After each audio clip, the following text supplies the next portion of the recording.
of the honey, of the NTFPs and the medicinal plants. So this is what I wanted to highlight. And then we have many niche products and nature-based solutions which can be low-hanging fruits for the investors. For example, in agroecology, we have not gone so far with the chemicals, with the chemical pesticides and the fertilizers. So there is a huge scope to promote organic agriculture, to produce safe and hygienic food in Nepal, to certify them as organic. What we need is investments. And the Nepal Investment Board, they have come up with a good list of the products which have a comparative advantages, like large cardamom. If you see the large cardamom that we have in Nepal, this is available only in 3 countries of the globe, Bhutan, Nepal, and India. So it is a unique product.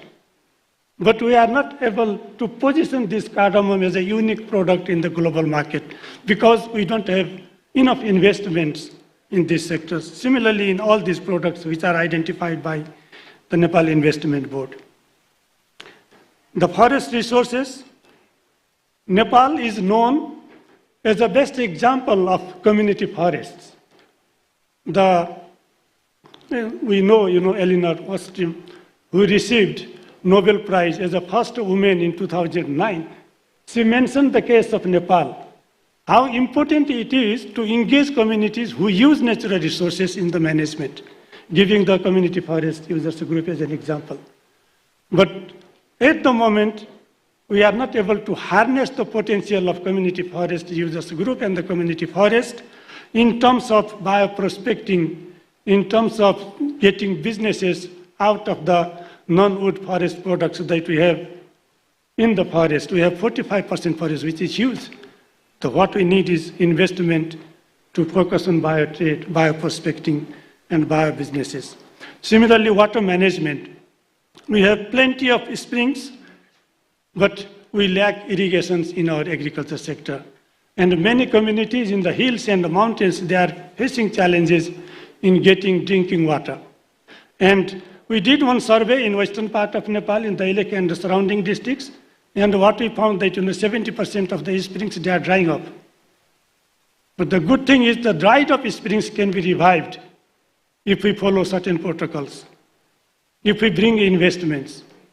Because water is life, not only for human, but also for agriculture and other biodiversity.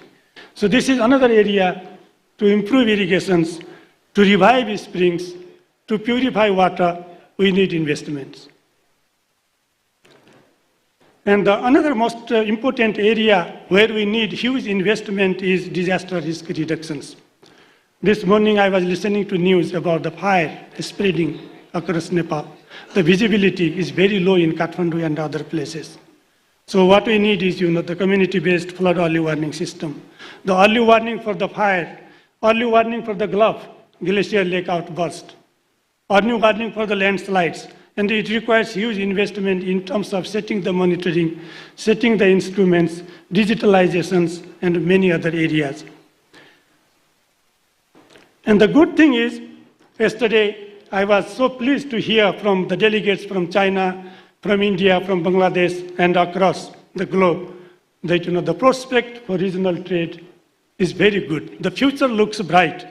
If you see this figure from UNESCAP, they are saying that the intra-South Asia trade is going to be growing up like anything. So we have 3 billion people close to us, China, India, Bangladesh, and around us. So market is there.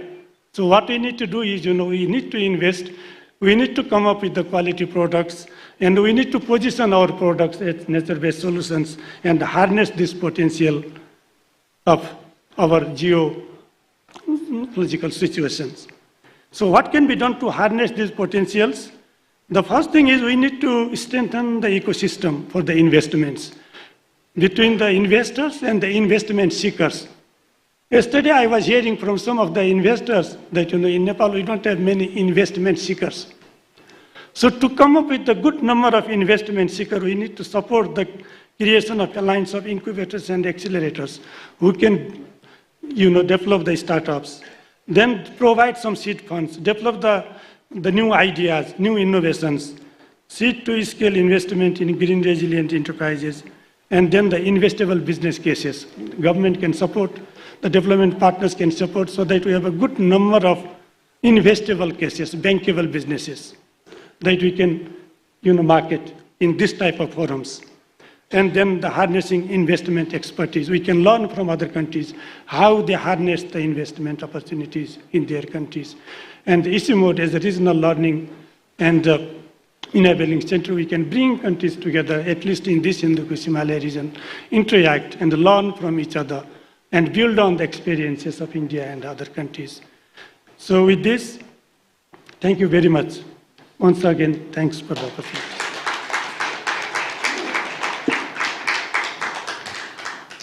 Thank you so much. Thank you so much, esteemed President, for this very, very valuable presentation, which, as I said earlier, sets the tone for the major highlight of the session that we are converged here for. That is the panel deliberations, which will be led by the experts in the field and in the very gracious presence of the Honorable Deputy Prime Minister himself. Ladies and gentlemen, we shall witness and be part of this expert-led deliberation, and which will culminate into the statements by the Honorable Deputy Prime Minister as we conclude this session. So with this statement, may I now have the privilege of handing over the forum to the session moderator, Ms. Anu Joshi-Shrestha.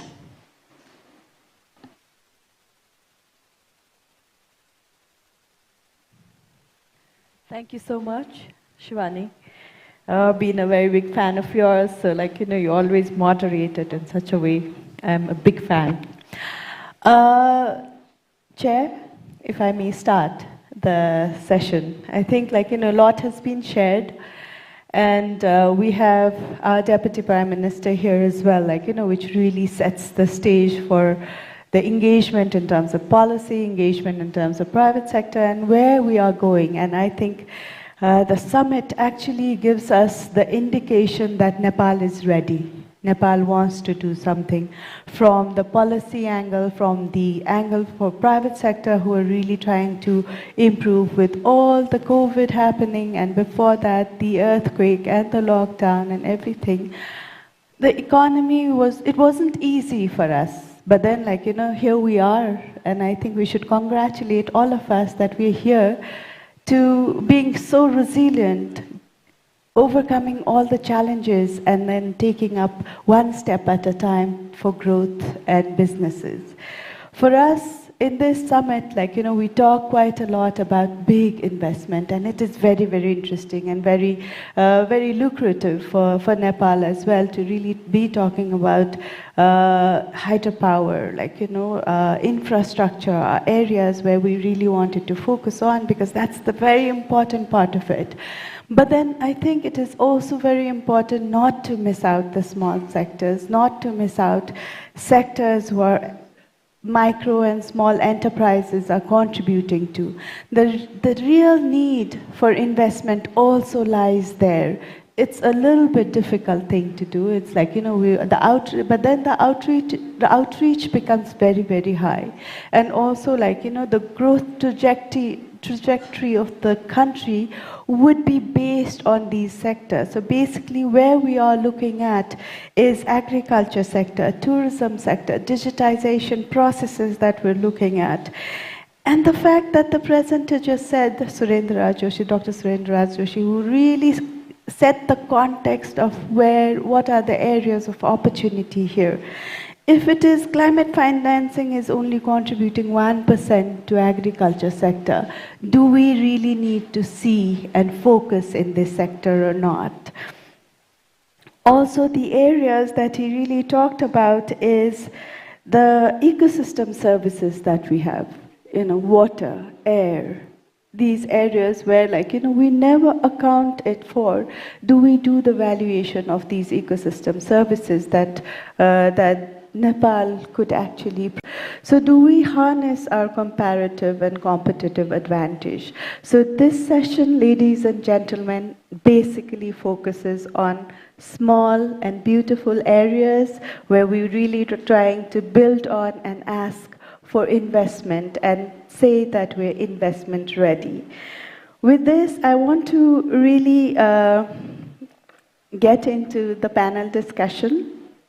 And in this panel discussion, I think we would segregate it in such a way that we cover the policy aspect first, and then we cover the enabling aspect. Then we get into the private sector, the whole private sector engagement of it. So the practice of the policies that are there, and then what are the areas where we would really want to focus on in terms of enabling services that are required. So with this, without much ado, I would really like to request our Honorable Secretary, Ministry of Forest and Environment. We work quite closely with Ministry of Forest and Environment at ECMOD, and our Secretary Deepak Kharal has been really a person who would finish the line, he would, once he decides, then he has to do it. So I really appreciate that aspect of yours. And the question for you, sir, is, given Nepal's existing national determination contribution and implementation plan for mitigation and national adaptation plan, with sector-specific target and resource requirement, the conservation of forest, biodiversity, and watershed emerges as a second priority for adaptation, necessitating around $8,700 million for adaptation action. Where do you see potential investment or finance emerging from to fulfill such requirement? Over to you, sir.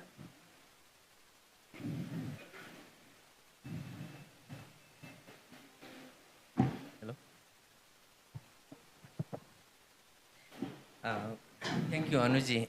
First, dear chairperson of this session, Deputy Prime Minister and Minister for Home Affairs, dear colleagues here in the dais, and also invitees and participants in the session.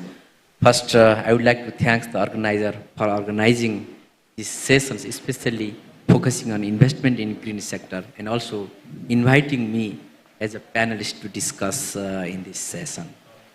And I would like to begin with a statement that when we talk about investment, generally what happens, the investment from private sector, it comes in mind at first. But investment in nature and investment in green sector should not consider only the investment in private sector. The investment should come, finance should come from all sector of the society, all level of the society, and all tiers of the government. Need to be considered. This we are right now at the very challenging situation in the world. Climate finance we are talking about. As climate change is a very serious situation right now. It's a climate crisis is in very severe situation, and Nepal is already in a very vulnerable situation, and risk is very high in our there. To overcome this climate crisis in Nepal, Government of Nepal has identified many climate actions, especially climate actions in terms of mitigation actions and in terms of adaptation actions. And these climate actions have been documented in our National Adaptation Plan and National Determined Contribution Implementation Plan. And these two documents right now we have what kind of actions need to be done to overcome the climate crisis in the coming days. That's why these two documents has identified especially mitigation action and climate adaptation action. Nationally determined contribution and implementation plan is much concerned with over all sector of the all sector and all theme of the government, and adaptation actions are much focused in the adaptation part. Adaptation actions are very and very important in our situation, and mitigation is little important for our case. This national adaptation plan, as you said in your question, that forestry, biodiversity, and water sector has identified some activities and actions, and which has identified about 8 billion US dollar for investment in the coming 3 decades of time. Then sources for this investment is very serious in our case. And we have a government funding. One of the sources comes for investment is government sources. But government sources is quite limited, and government do not have sufficient resources to invest in this climate action. If you see the government funding of this fiscal year, about 10% of the government funding goes to the climate action, and rest of the things government has another priorities to invest. And rest of the resources should come from the outside sources. And these sources for climate action, especially from the international climate finance, is one of the mechanism to invest in this area. This international climate finance right now, if you see, you will find this what we call a LDC fund, adaptation fund, loss and damage fund, green climate fund. This kind of mechanisms right now we have at international level. And this international climate finance, we should mobilize for investing in this green sector. Also, area of this investment is from our development partners. We have especially, these development partners are working here in the countries, USAID, UKAID, SJICA, QUAKE, and other development partners right now we have. They are another sources of investment in this sector.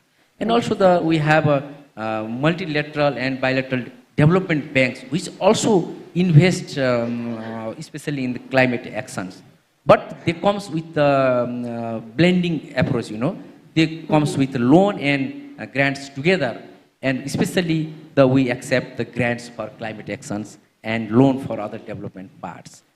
Not only that, we also should, and our NGOs, INGOs, we are getting supports in our climate action. Especially these NGOs, INGOs, and community-based organizations, academic sectors provides the supports to the government, especially in capacity development, awareness, and this sort of things, study, research things. This government receiving supports from this. This is one kind of investment we can also assume. And besides that, right now we have entered into this carbon trading mechanisms. This is another source of funding and another investment for climate actions.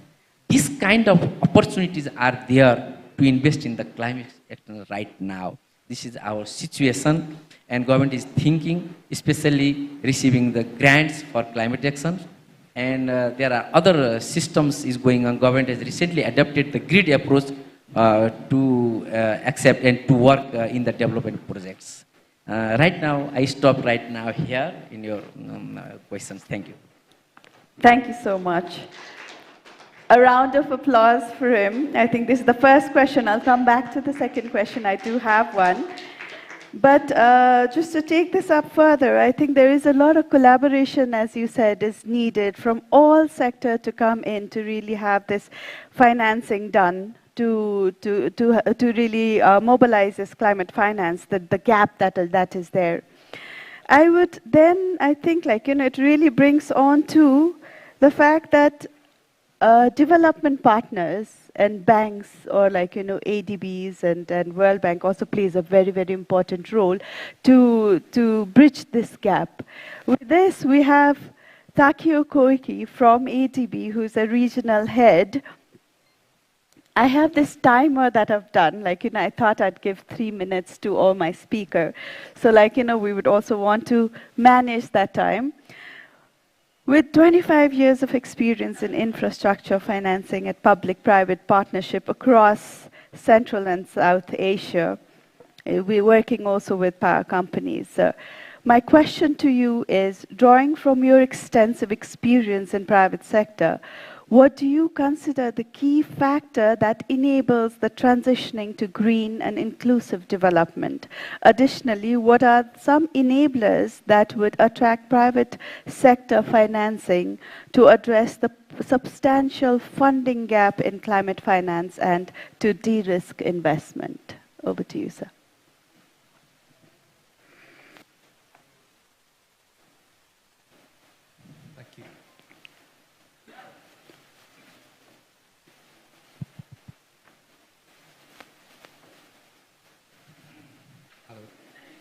Good morning. Thank you. Honorable Deputy Prime Minister, and also distinguished guests, and then also colleagues. Good morning to you again.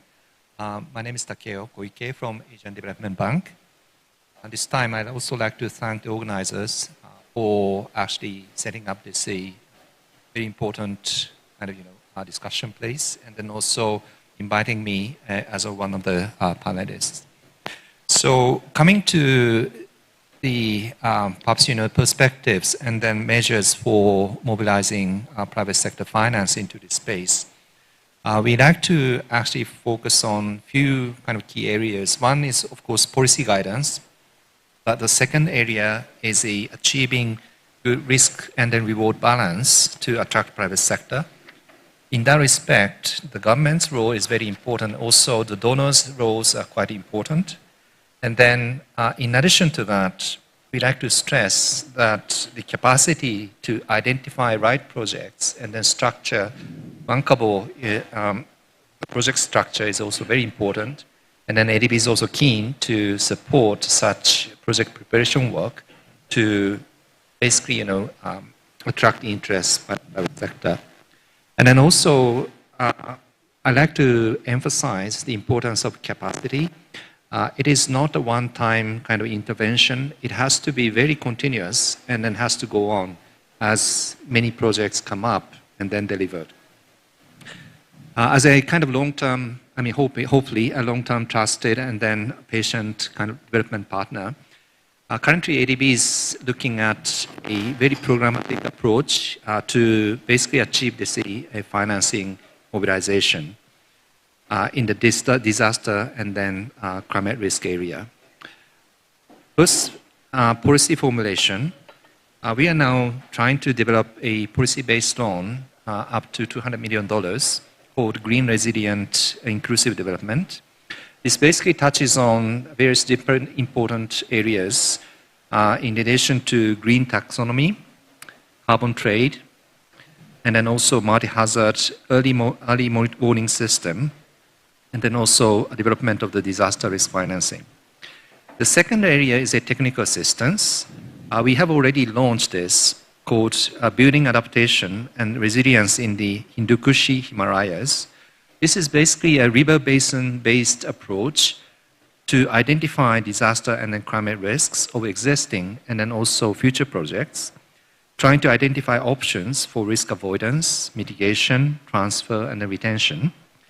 And then also we built a design of early warning system and then a disaster risk financing schemes. And then lastly, we are now developing a concept for a very ambitious financing vehicle called Climate Finance and then Green and then Resilience Financing Facility. We are kind of aiming to look at $1 billion by 50% grant and 50% concessional funds to create 4 financing windows to work with the government, civil society, and then private sector. And then in addition, we like to focus also on entrepreneurs to foster innovation. So with those kind of different level of interventions, we try to also create a good platform and an ecosystem to bring in private sector into climate resilience and then disaster management areas. Thank you so much, sir. A big round of applause to him as well. Brings a lot. ADB has always been a very big part of Nepal, and I think, investment in terms of disaster, climate resilience, climate finance becomes very, very important for a mountainous country like ours, because the disaster, as we are, as like, from the global perspective as well, we are the most disaster prone country, like, around like top 10 countries. So the areas where, like, disaster, the plan, we call that 3 planetary crisis that we have, and disaster becomes one of the biggest, and the focus is there as well, and also having to have that climate financing under that becomes very, very pertinent. Thank you so much for bringing that onto our platform, as well as communicating that to us. Also, the idea in terms of capacity development is very, very important, and to make all the sectors ready for consuming this investment, or to bridge this gap in terms of financing. With this, just to look at the capacity as well, and really from the private sector's lens, like, you bring that private sector lens to this panel. Our panelist here, the expert, Manohar Das Mool, who is an executive member of Nepal Chamber of Commerce and has led a lot of private sector where, like, he's a chairman for insurance companies, hydropower companies, banks. He's also is a promoter of banks. So from the private sector, and you're also investing quite a lot in the small and medium enterprises and the loan that like, these people are trying to fetch. And also, like, the capacity of these people, if it is, are we enough? Like, do we have that? So what are the key drivers, opportunities and challenges for strengthening ease of doing business for such a large people, like, who are in contact with you in terms of trying to get insurance, maybe trying to get loan from the banks? So with your experience, like, what would be those drivers?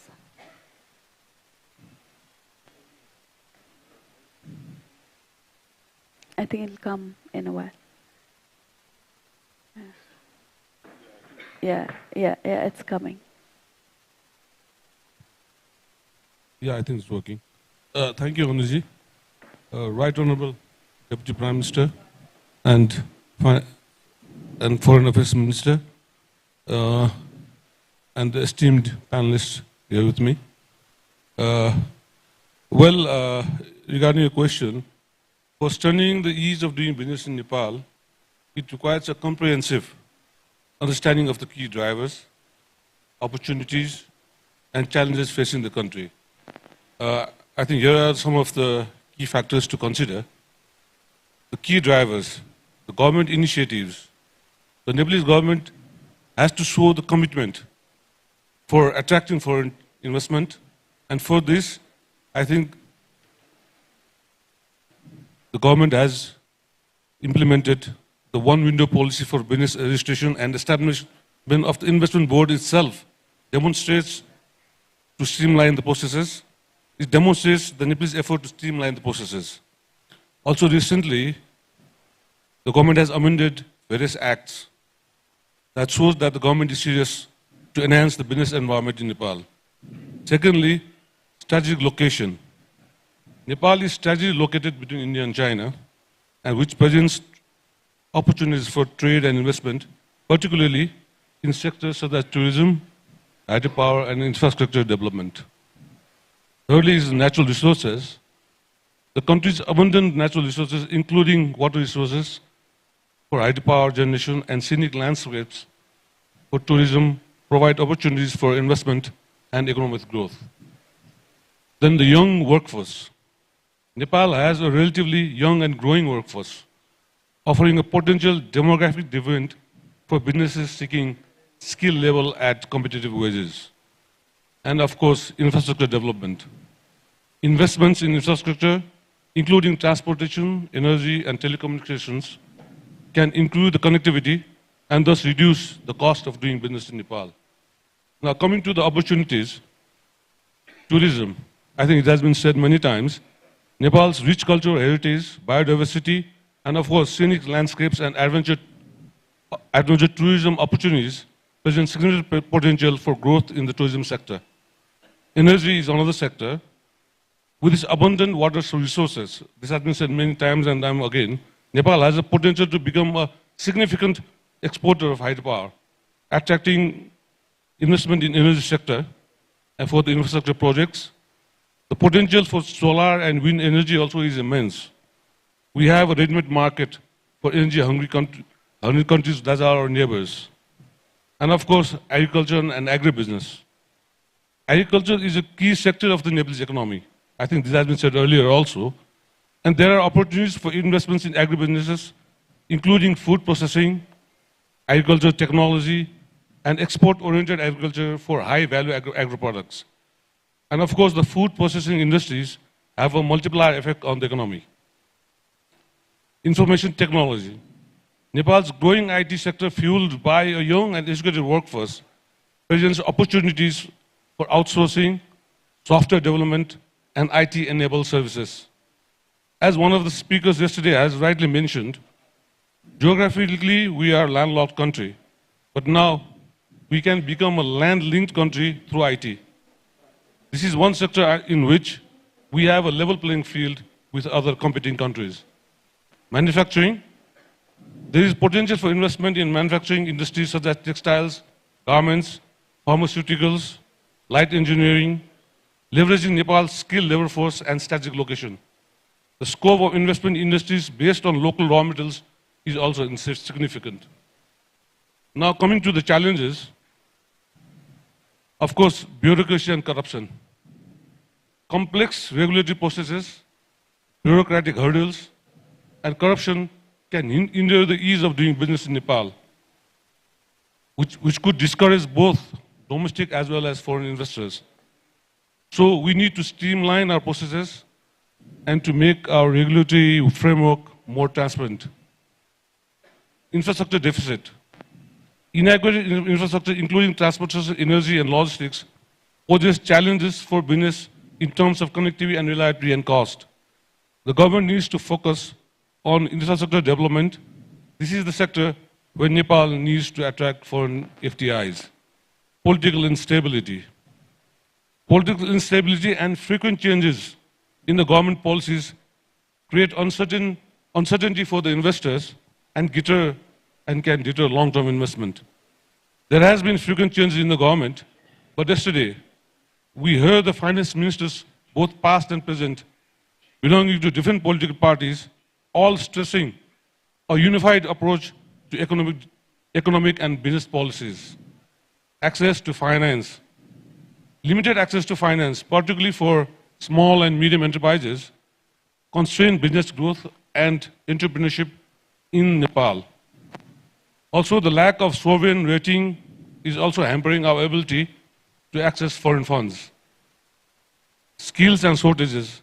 Despite the young workforce, there are skill shortages in key sectors, including technical and manual skills, which can affect productivity and competitiveness. We need to invest in technical education and create a skilled manpower. So my focus is that we have to look at the challenges and we can take up the challenges. And of course, the government has taken initiatives to take up the challenges. And also, if you look at the World Bank Index for ease of doing business, I think Nepal is ranked around 94, I think.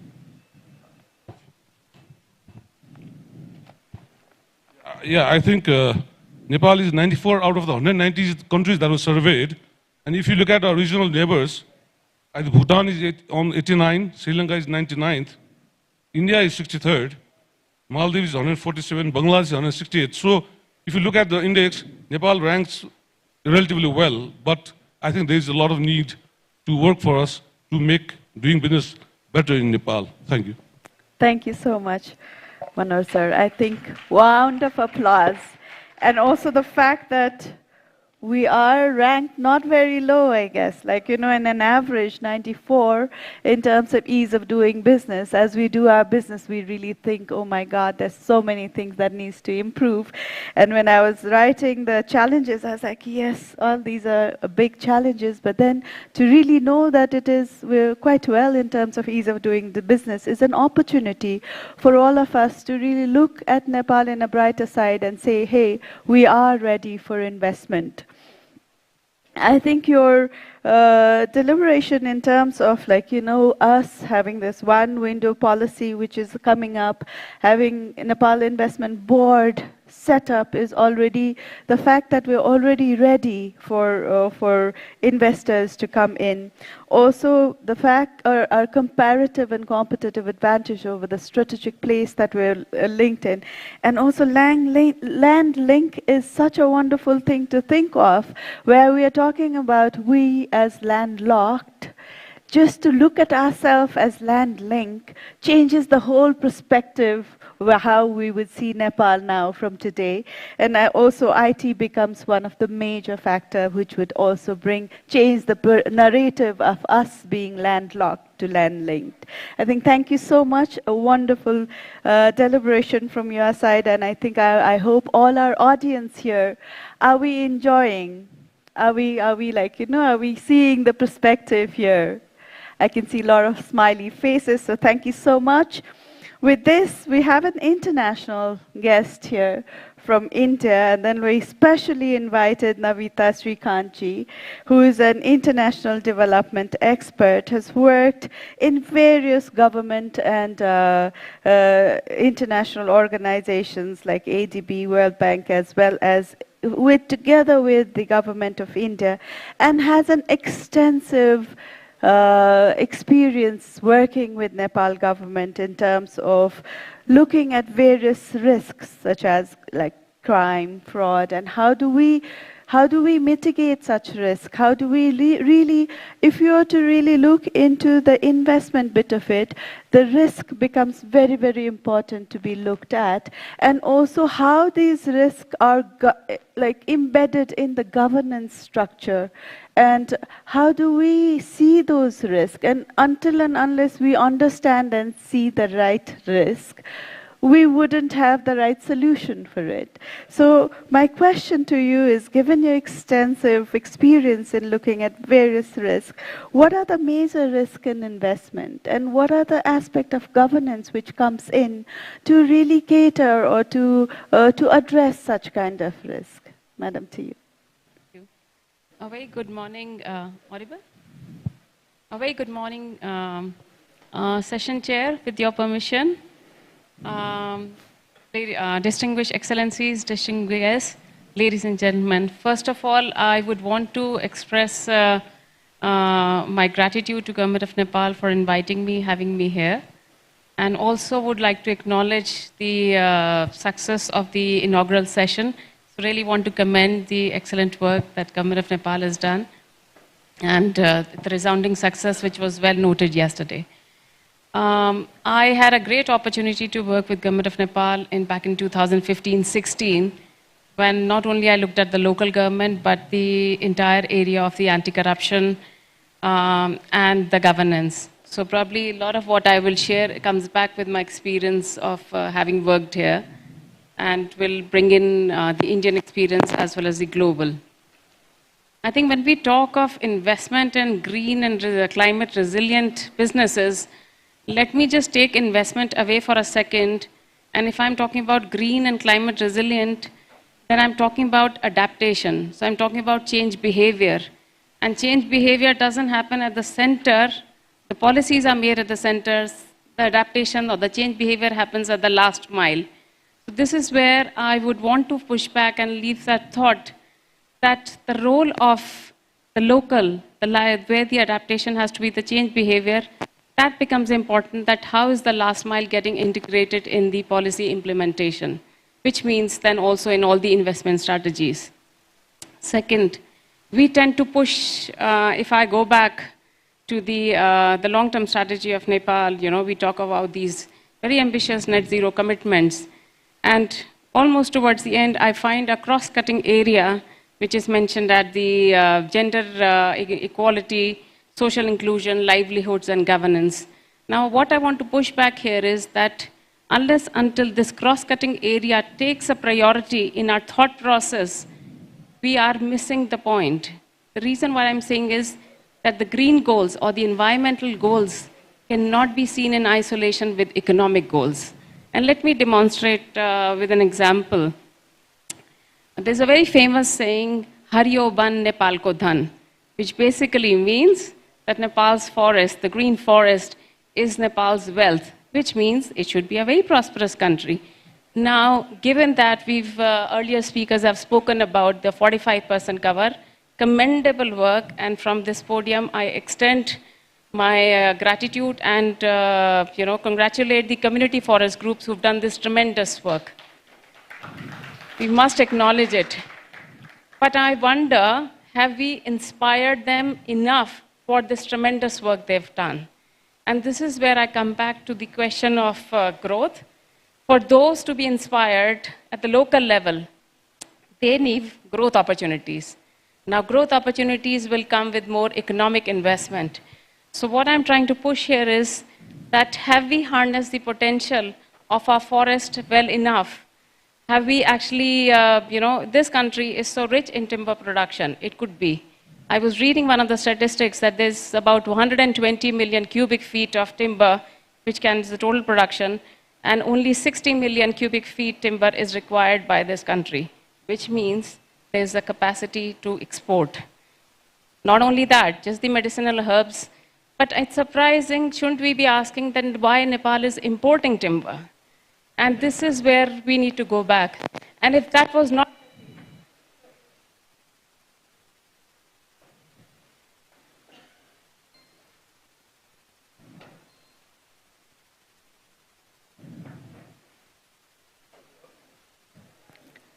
Sorry for the technical glitch. Are we changing the mic? Okay. Sorry.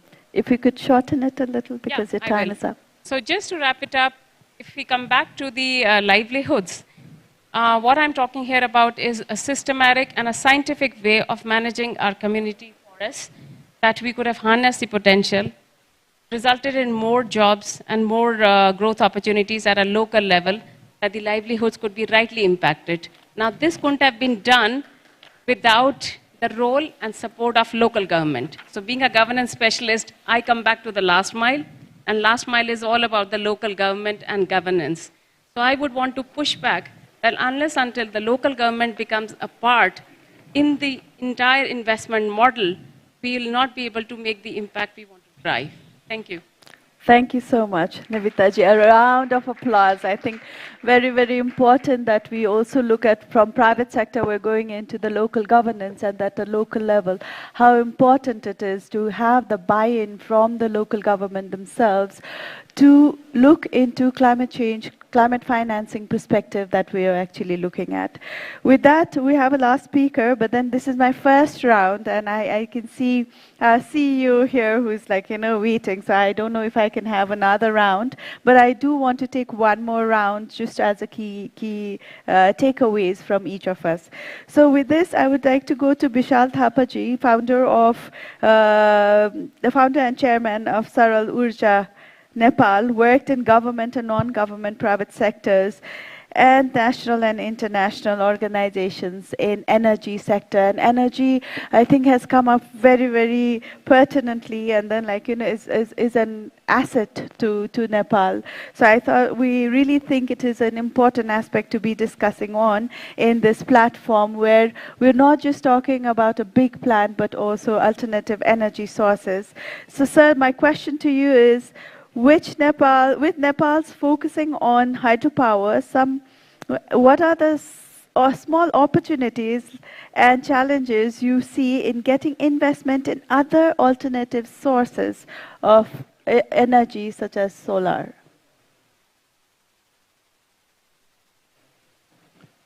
Thank you.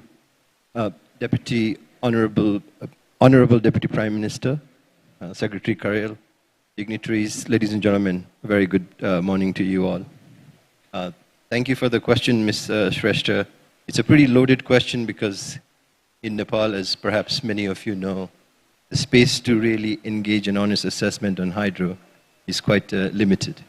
And so I draw upon the full immunity provided by the Nepal Investment Summit to give you a rather candid take on what hydro means to Nepal and what the prospects are for alternative energy. Over the last 2 decades, the growth in Nepal's energy sector and the impacts that it has had has been tremendous. Energy access is now over 95%. There is an increased demand and supply balance, and we export a significant amount of electricity to India. Nevertheless, at this moment, the very singular and sole focus on hydroelectricity now threatens to betray the people of Nepal. We can't keep producing electricity if we can't deliver it to the people that need it, when they need it, and at affordable rates that they need it. Let me give you some examples of what this might mean. Electricity accounts for less than 6% of Nepal's total energy use. It is one of the lowest in the world, certainly the lowest in South Asia, and 66% of our energy use comes from traditional biomass. The lowest in South Asia, and the comparative across the other countries in South Asia is half of that. If we were to electrify that, we would not only double, we would increase our electricity demand by order of 10. An estimate from the government of Nepal Ministry of Energy shows. Approximately 2.1 million households in Nepal currently use less than 7 units of electricity per month. That is 2.1 million out of the 4.7 million households that receive electricity from the national grid use less than 7 kilowatt hours per month. That is not enough to fully light up a household. The average household energy consumption in Nepal is 69 units per month, 69 kilowatt hours per month. That is lower than any country in South Asia and one of the lowest in the world. Our per capita electricity consumption is around 380 kilowatt hours, certainly lower. But this is the interesting fact. If you were to normalize it for income, if you were to take comparatives such as India and other South Asian countries, and you ask, what would our income level support? The answer is that we would triple our electricity use for the level of income we are today. In other words, we have the capacity to consume, but we are not able to consume. And let me show you the statistic on why that is the case. If you look at ownership of household appliances and equipment that are there today, for example, television penetrates 50% of the household. Fans are in 60% of Nepalese household. The census is from 2021. If you were to add all of that up and you ask, what should the electricity demand for households be? It would be in excess of 5,000 gigawatt hours. The electricity supplied to households by Nepal Electricity Authority in 22-23 was 3,800 gigawatt hours, meaning that there would be a 40% increase in household electricity consumption if you could actually deliver it to the households today based on the appliances energy we have. So the focus on hydro is also making our geopolitical situation far more complex. It is, in some sense, impaired our supply reliability. Our vulnerabilities in supplies are compounded. So I am here today to basically propose that we shift our emphasis and we add to the portfolio of hydro that we have. There is no doubt that our rivers and our hydroelectricity generation is one of the greatest assets of Nepal. But its singular focus cannot fulfill the destiny of the people of Nepal. We need alternative sources. I'm here today to call for an investment in distributed solar. And by distributed solar, I don't mean the centralized solar plants that supply electricity to NEA.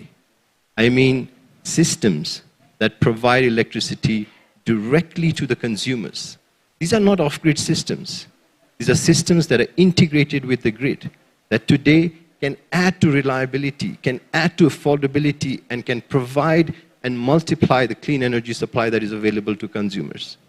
Around the world, these kinds of systems are being used upon now by countries around the world to enhance reliability, to enhance resilience, and to provide consumers the choices they need in order to make cleaner energy affordable, resilient, and more reliable.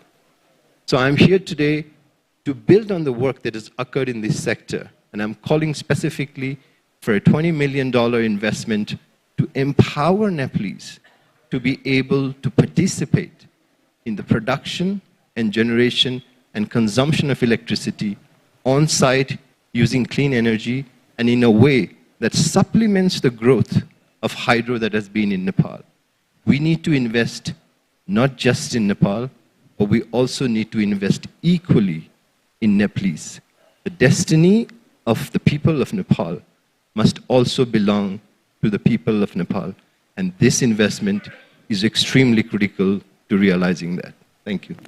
A big round of applause. He just made a pitch, which was really, really interesting. And also the fact that we're also looking at climate resilience, the alternative sources actually builds that resilience of us as well, in terms of not being solely dependent in one area, but then having an alternative areas to look into.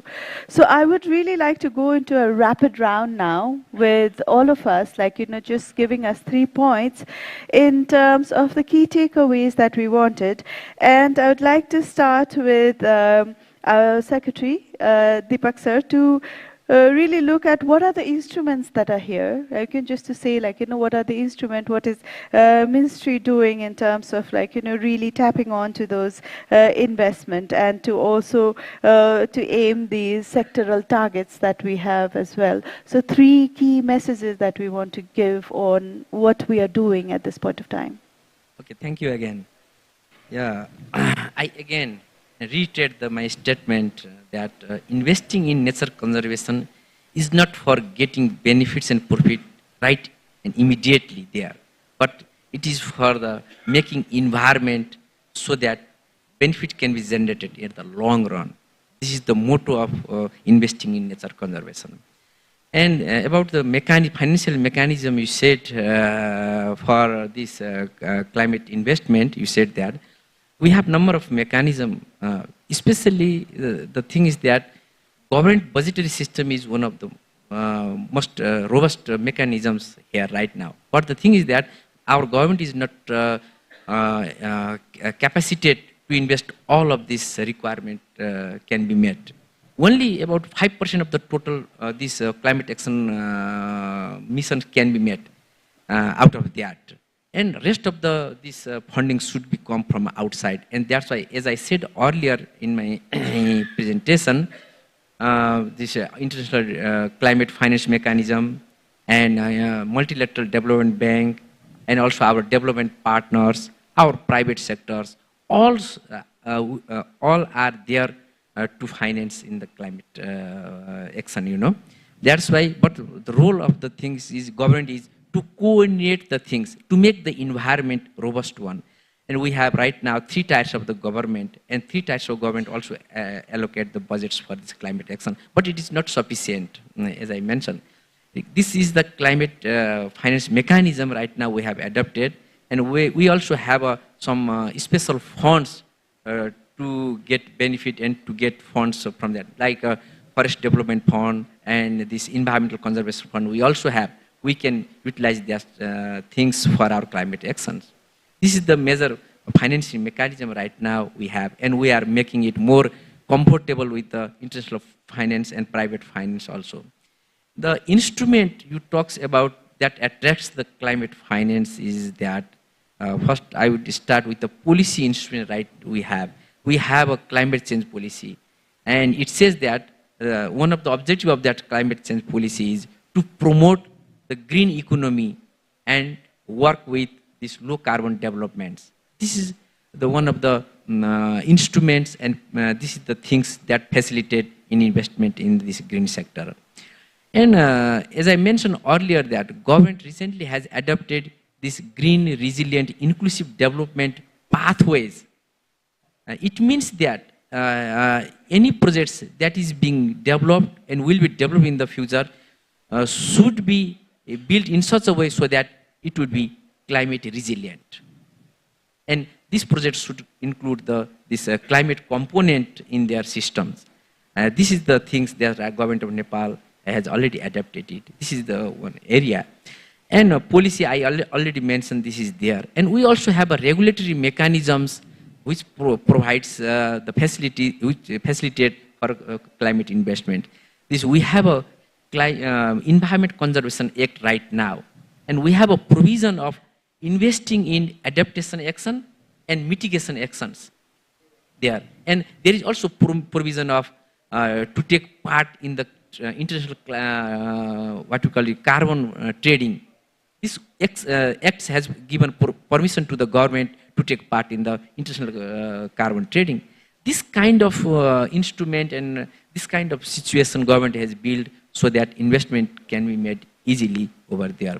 And few things, as we said earlier, and investment in nature and investment in climate action, especially in the adaptation action, agriculture and forestry sector is the prime one. We should think over that.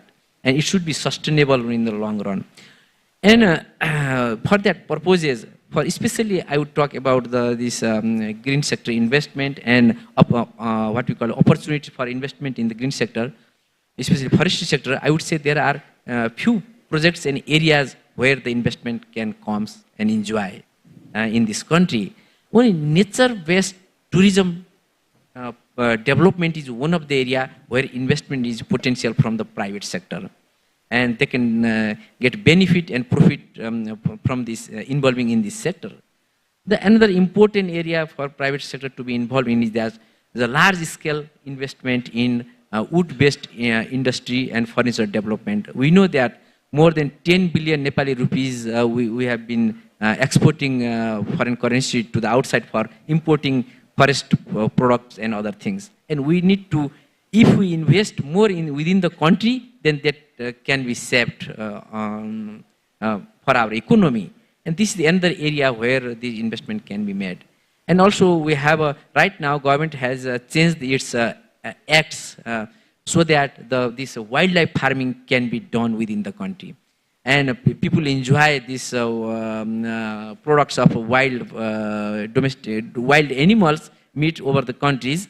And this is one of the area where the private sector can be invested and can be attracted. And government has given permission for that purposes. Also the zoo management is one of the area. Right now we have a small zoo in the Jaulakhel, which is not sufficient. This is beyond the capacity of the capital. Now government has also facilitated and changed its acts in the National Park Acts so that zoo can be operated and can be run through investing it in this area. This is another area. It requires large amount of money, of course. That's another area is that. Also the hubs and NTFPs we have. Our earlier presentation, Surendra Joshi from Ishimod has clearly spelled out about the areas of investment in the adaptation action and mitigation action. And hubs and NTFPs are our own resources. And it's our capacity. It is very important resources for the country. And the investment in cultivation, processing, and marketing in this area is under scope there. And so that this private sector investment can be generated in these areas.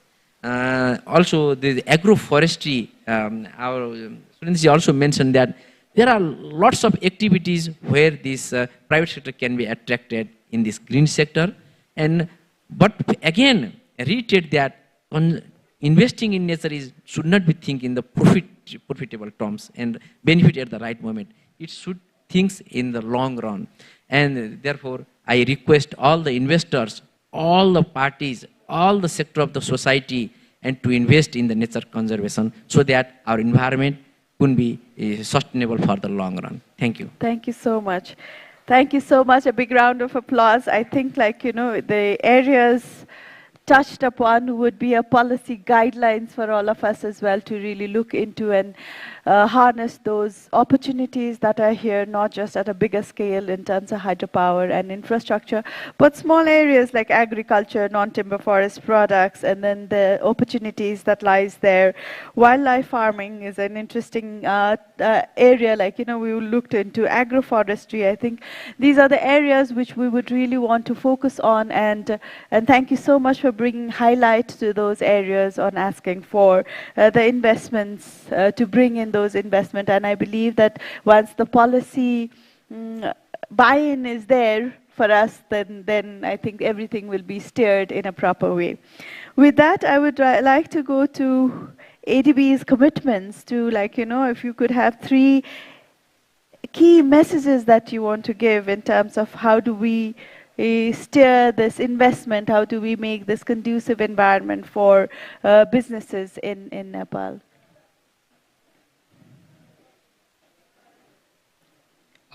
Thank you so much. I'd like to be very brief. I think it is important to basically largely speaking to improve the access to finance in the agriculture sector, as well as also on the other side, upgrade productivity and then value adds in the sector as well. So I think many of the speakers have already kind of touched upon this topic, but there are perhaps few specific areas where we could continue efforts. For instance, aggregation of the individual farmers, and then also usage of expanded usage of cooperatives, for instance. Improved, value addition, also product diversification, and then also to develop, a broader value chain, including logistics, processing, marketing, access to finance, etc. It is also important to also note that introduction of new technologies is also a key area where ADB is willing to support. So all in all, in addition to some of the enabling kind of, interventions that I mentioned earlier, I also touched on a few kind of specific transaction level kind of, innovation which we are looking at. For instance, we hope to introduce local currency financing to serve better to the needs of the local communities. Introduction of blended finance to basically make the financing terms more competitive and affordable. Introduction of credit enhancement facility, guarantees and so forth to mitigate some of the risks for the financiers. In relation to local currency lending, we may also explore risk participation, working with the local financial institutions. And then also, I just mentioned creation of, seed investment facility by combination of equity and a grant. By those kind of things, I hope, more kind of financing could be facilitated into the agriculture sector. Thank you. Thank you so much. Agriculture being so neglected, I think it is very, very important to have those focus, as well as financing becomes pertinent for any industry to go. So risk participation, creation of seed investment would actually encourage more and more farmer to become an entrepreneur and not just farmer. With this, I would like to go to our private sector representative who would then, discuss, to Manohar Sir, I think how can we transition to facilitate the traditional sector as an infrastructure and hydropower towards green businesses and small and medium enterprises centered around agriculture, forestry, and natural resources? Our Deepak sir actually talked about how important these sectors are from the business lens. How do businesses transition and make that into a lucrative business? Thank you, Anuji, for the question. For the facilitating the transition, I think it involves several strategies, mainly policy support. And this could include tax breaks, subsidies for green initiatives, and regulations that favor sustainable practices. And financial incentives. This could involve grants, low-interest loans, or venture capitals, specifically target at green businesses. Also, capacity building. We should offer training and education programs to help traditional sector workers acquire the skills needed for green industries. This could include vocational training in sustainable agriculture, forestry management, and renewable energy technologies. And of course, research and development.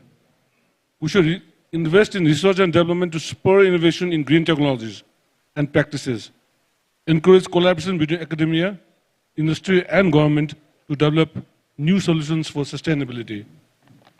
And of course, PPPs, the public-partner partnerships. We should foster partnership between government, private sector companies, and NGOs to drive investment and innovation in green industries. PPP can leverage resources and expertise from multiple sectors to accelerate the transition.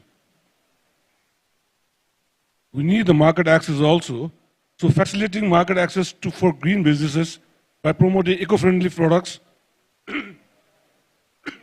and services, establishing certification standards for sustainability, and creating platforms for marketing and distribution.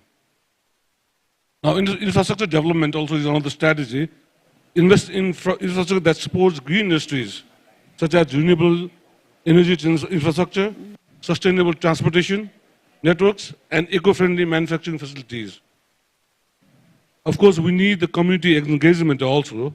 Involve local communities in the transition process by consulting them on sustainable development projects, providing opportunities for local ownership and participation, and ensuring that green initiatives benefit local economies. Information awareness campaigns also should be taken up, raise awareness about the benefits of transitioning to green businesses and SMEs among stakeholders, including businesses, investors, policymakers, and the general public. Provide information on the environmental, social, and economic advantages of sustainable practices. And finally, incentivizing collaboration. Encourage collaboration and knowledge sharing between traditional sectors and green businesses. For example, traditional infrastructure companies could partner with renewable energy firms to incorporate green technologies into the projects. By adopting these strategies, government, businesses, and communities can work together to facilitate a smooth transition from traditional sectors to sustainable and green businesses centered around agriculture, forestry, and natural resources. Thank you. Thank you so much. I've been told that we really have no time at all. So just one key message from your side in terms of like, what should we take on further? What I'll do is I'll take 1 minute, but quick 5 messages. Okay. Yeah? So first is the newer technologies. And I just want to talk about one quick example. About 20 years back, one river project was started back in India on the conservation. 20 years later, there was a lot of complaint that the project has not delivered. The Supreme Audit Institution used the entire geospatial tools to find out the time that the river inlet, so the DPR basically was not correctly prepared, and geospatial tools was used to find out that river inlets were not as many correctly pointed out. So what I'm trying to point out that newer technologies help you in actually having the right data as a base for then doing the right DPR and then seeking the investments. So I would definitely urge that the National Planning Commission does use a lot of new technologies for the right assessment and the right DPRs being done. 1, 2, back in 2016, the UN adopted a resolution where preparation of natural resource accounts was adopted by 190 countries. And I tell you proudly that India has embarked on this journey, and today, mineral, energy, the entire mineral value chain from the stock to the quality, where it is moving in the chain, where it ends up, is all identifiable. It can be tracked, it can be monitored, it can be audited. So I would highly urge today that Nepal embarks on this journey of adoption of these preparation of natural resource accounts. Third, very important, is we've spoken about significant energy infrastructure in coming decades in this country. We really need to invest in security, and I don't think we've spoken much about security apparatus, that these critical energy infrastructures require significant security, both from the physical and the cyber security. So I would urge that it's time. We are seeking huge investments in hydro. It is time that we can also demonstrate from Nepal that we are ready with all the security backup. Last and not the least, responsible business conduct. Today, presently in the country, in Nepal, we have voluntary guidelines on responsible business conduct. And it's time, and probably because the listed companies were predominantly banking and finance. But today we have hydro companies which are listed companies, we have cement companies which are listed, and going forward there will be more. In India, what we have is responsible business conduct guidelines, which are driven by the UN guiding principles on business and human rights, Paris Convention, ILO norms. So it's really time that I request the Nepal government that one of the important outcomes from this summit should be about responsible business conduct guidelines. Thank you so much. I think very, very important key 5 messages, and then a round of applause. I hear that our chair really has to go. So if Bisal sir, if you excuse us, you already pitched it, and therefore, we would want to say that with your permission, sir, I would like to give the floor to you for your concluding this session and your closing remarks.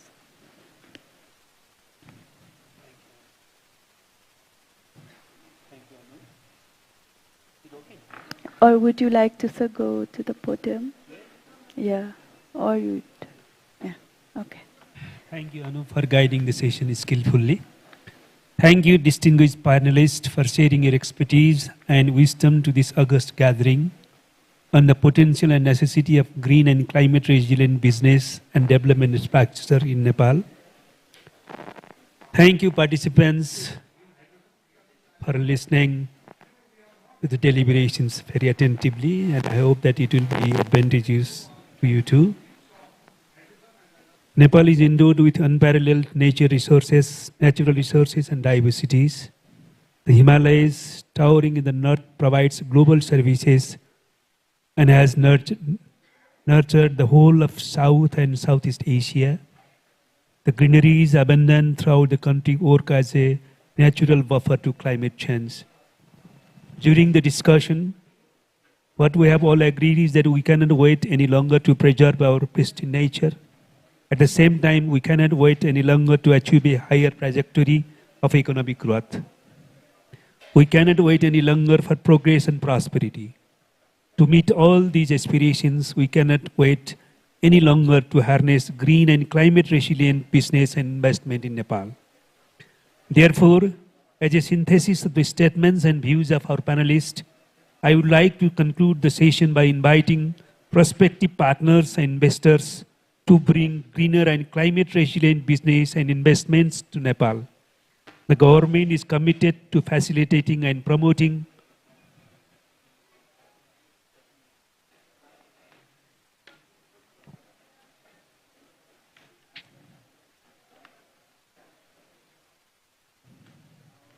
these businesses, recognizing their multiplier effect on the economy and the environment. Let us join hands together towards a prosperous future where our economic growth blends in harmony with our nature. And with this, I declare the end of the session. Thank you. Thank you.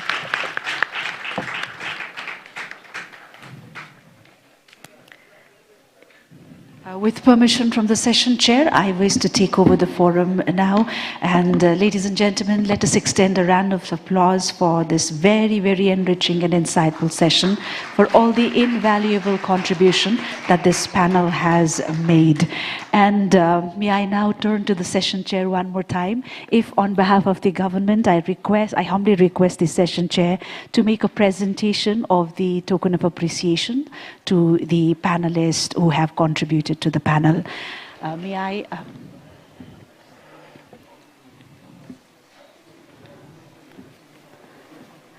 I request the esteemed panelists to kindly come forward and receive this token of appreciation from the organizers, from the distinguished, our Honorable Deputy Prime Minister, Mr. Bishal Thapa, Founder and Chairman, Saral Urja Nepal.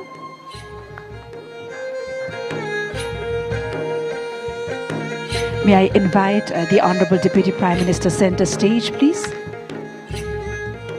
Predika ji, if you could come forward. Please come from here.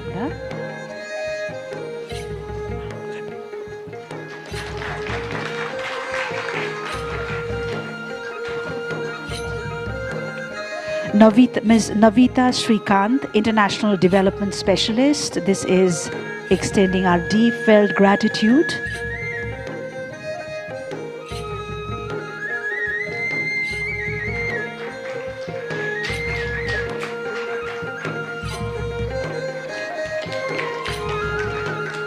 Mr. Manohar Das Mool, Executive Member, Nepal Chamber of Commerce and expert in finance sector and promoter of insurance companies.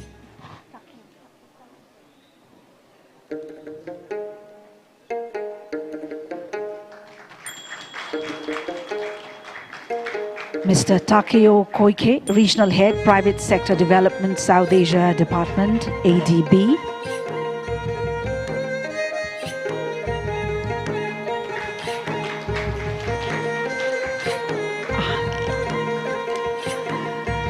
Dr. Deepak Kumar Kharal, Secretary, Ministry of Forest and Environment.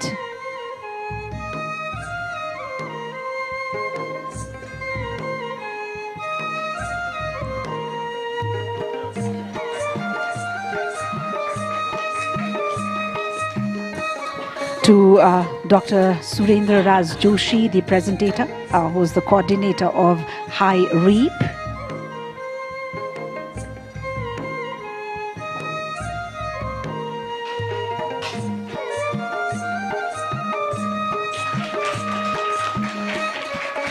And to the session moderator, Ms. Anu Joshi Shrestha, Enterprise and Value Chain Development Specialist.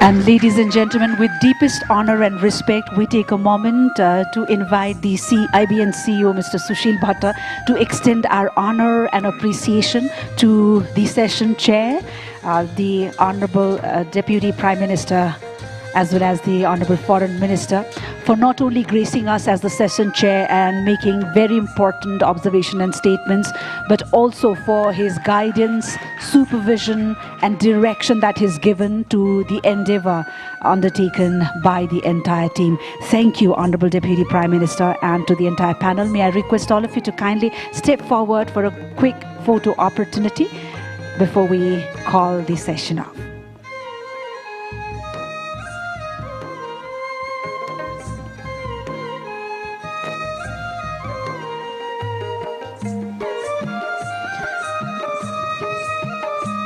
Thank you indeed. We couldn't have been more grateful to our session chair and the members in the panel. And thank you one more time for your valued time and your invaluable and enriching sharing. Ladies and gentlemen, that is it from this session. Thank you so much for being such important part of this entire engagement. Thank you.